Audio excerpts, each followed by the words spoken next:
Curso de Termometria, Termopares, primeiro módulo. Definição de termopares. O termopar é formado pela junção de dois fios de ligas metálicas diferentes entre si. Na sua junção, em uma das suas extremidades, chamamos de junta quente, e na junção aonde ligamos o aparelho ou cabo de compensação e extensão, é chamado de junta fria. A sua junta quente, quando submetida a uma fonte de calor ou energia, positiva ou negativa, faz com que seja gerada uma milivoltagem que é proporcional à sua junta fria, efeito este chamado de Seebeck. Vamos falar agora sobre as leis fundamentais da termometria. São 3 leis. A primeira lei seria a lei dos metais intermediários. O que diz essa lei? A soma algébrica das forças eletromotrizes termais em um circuito composto de um número qualquer de metais diferentes é zero, se todo o circuito tiver a mesma temperatura. Vamos ver aqui na representação.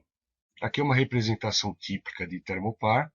Então nós temos duas ligas, A e B, submetidas às suas extremidades a temperaturas diferentes T1 e T2, e por estarem em uma temperatura diferente, elas geram uma força eletromotriz E.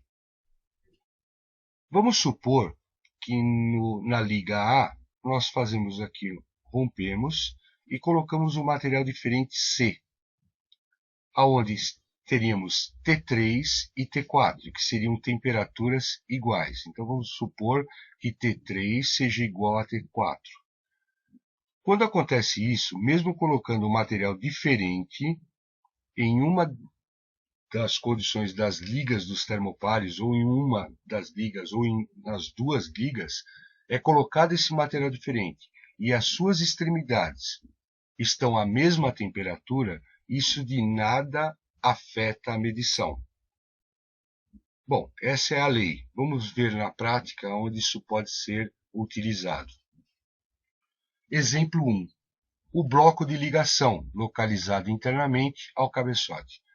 Muito pouca gente sabe que o cabeçote, além da função de proteção, ele também existe para que ele faça com que a temperatura interna dele, aonde está localizado o bloco de ligação, seja constante. Por isso, podemos usar bornes de latão niquelado. Se não existisse essa lei, teríamos que usar bornes da mesma liga do termopar. Na realidade, quando colocamos bornes de latão niquelado, nós estamos usando ligas diferentes do termopar. E isso faz com que você possa estar gerando um novo termopar no cabeçote e interferindo na medida. Por que nós podemos usar os bornes de latão niquelado? Porque são materiais diferentes, seria o material C, representado anteriormente no slide, porém, as suas extremidades estão à mesma temperatura. Ele é muito pequeno, então aqui nós temos um termopar, ele é ligado aqui embaixo, e aqui em cima nós temos o cabo. Então, as suas extremidades, onde é ligado o cabo e aonde é ligado o termopar, estão à mesma temperatura. Isso até porque você tem um cabeçote fechado, aonde ele faz com que mantenha-se a temperatura interna constante. Então, dessa forma, você pode usar, sim, bornes de outro tipo de material.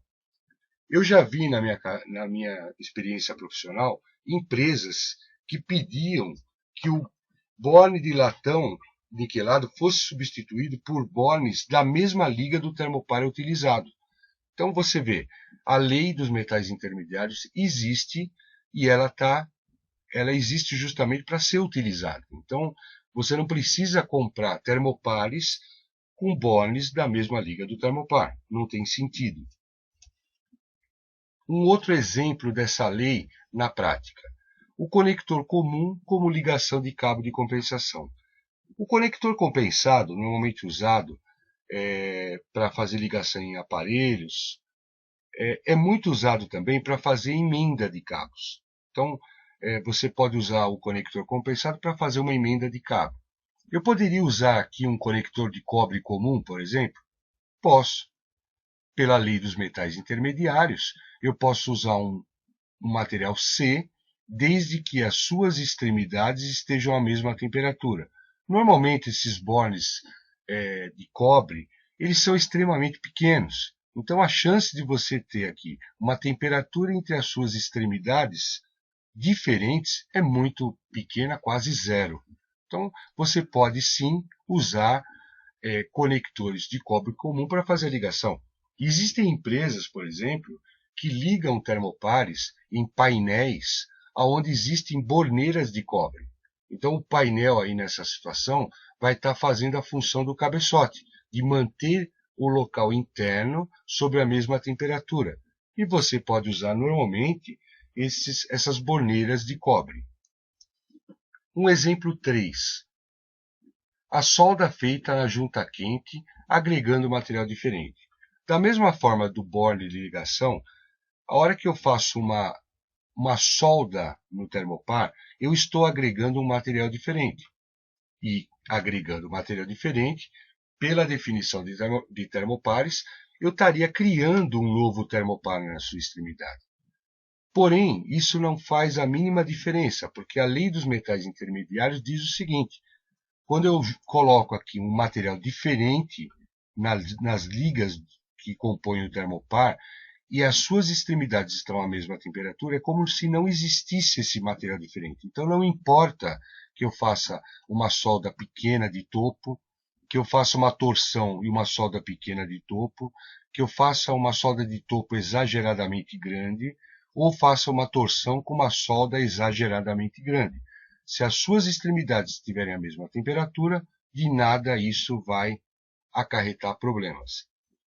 Como essa junta quente vai estar inserida no processo, não existe a mínima possibilidade de essas junções estarem a temperaturas diferentes. Então, essa lei explica uma dúvida muito comum entre os usuários. Aqui nós temos um termopar formado por cabo de extensão e aqui a junta quente representada na foto. Existe também a outra lei, que é a lei do circuito homogêneo. O que diz essa lei?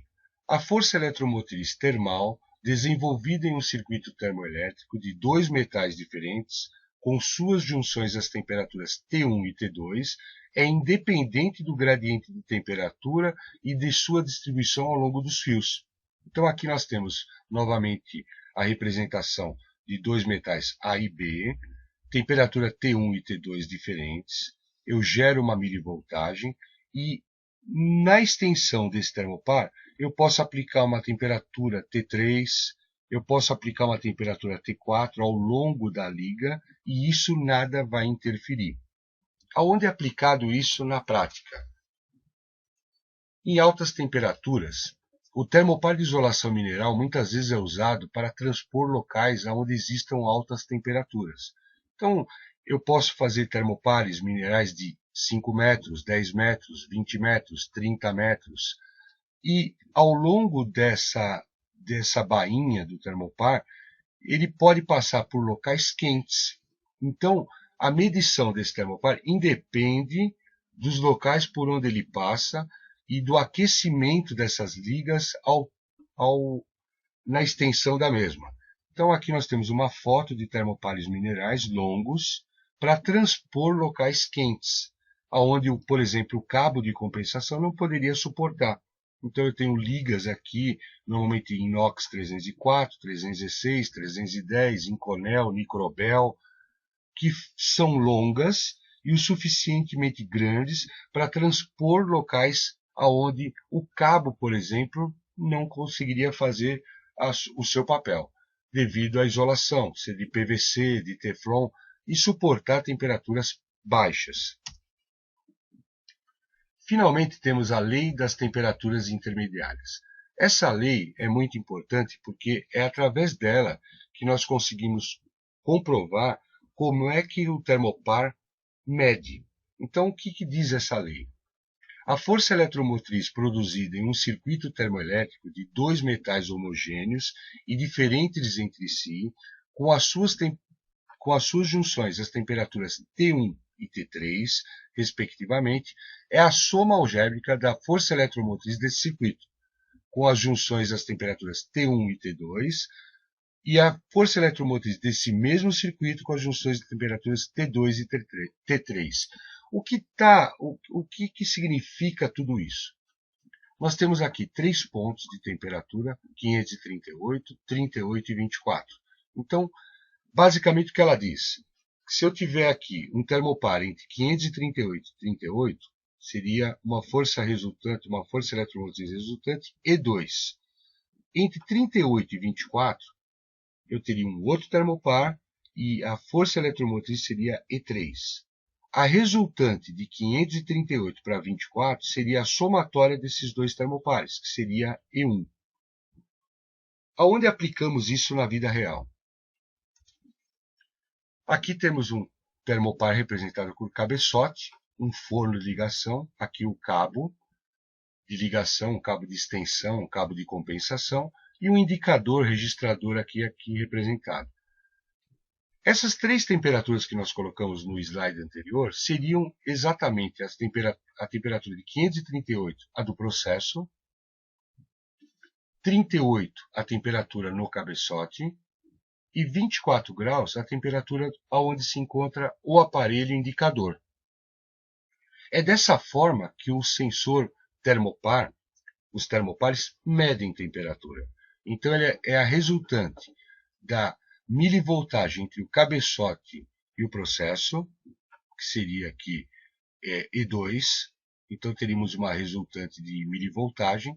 Entre o cabeçote e o indicador registrador, teríamos uma outra resultante de milivoltagem, e o final, a leitura final, seria justamente a soma disso tudo.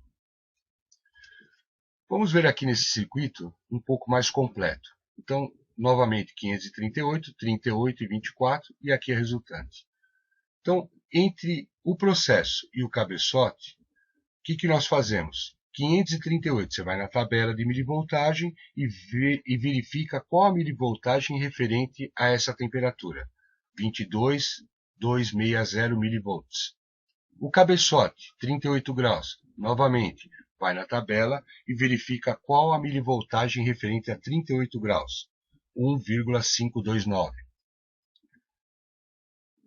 O aparelho a 24 graus, o local onde se encontra o aparelho, 24 graus. Você vai na tabela e verifica qual a milivoltagem correspondente a 24 graus, 0,960 milivolts. Lembrando que quando nós estamos fazendo cálculos em milivolts, fazendo uma resultante em milivolts, você precisa fazer tudo em milivolts. O resultado em milivolts e no final você vai na tabela e verifica a temperatura.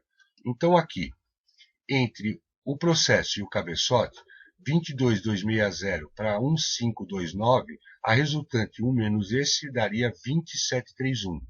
Colocamos aqui 27,31.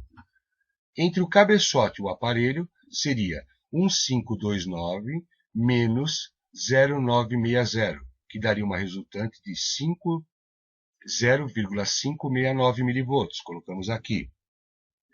Como essas tabelas de milivoltagem que nós temos à disposição, elas estão numa referência a 0 graus Celsius, eu preciso trazer, já que o aparelho está a 24 graus, eu trazer a referência para 0. Então, 24 graus na tabela seria exatamente 0,960. Está aqui. Então, eu somando esse valor, eu estou trazendo a referência a 0. Então, eu somo tudo isso, vai dar um valor de 22,260 milivolts. Agora, eu pego esse valor, vou na tabela 538. Está aqui, 22,265, que é muito próximo, que daria exatamente 538 graus. Erro de 0.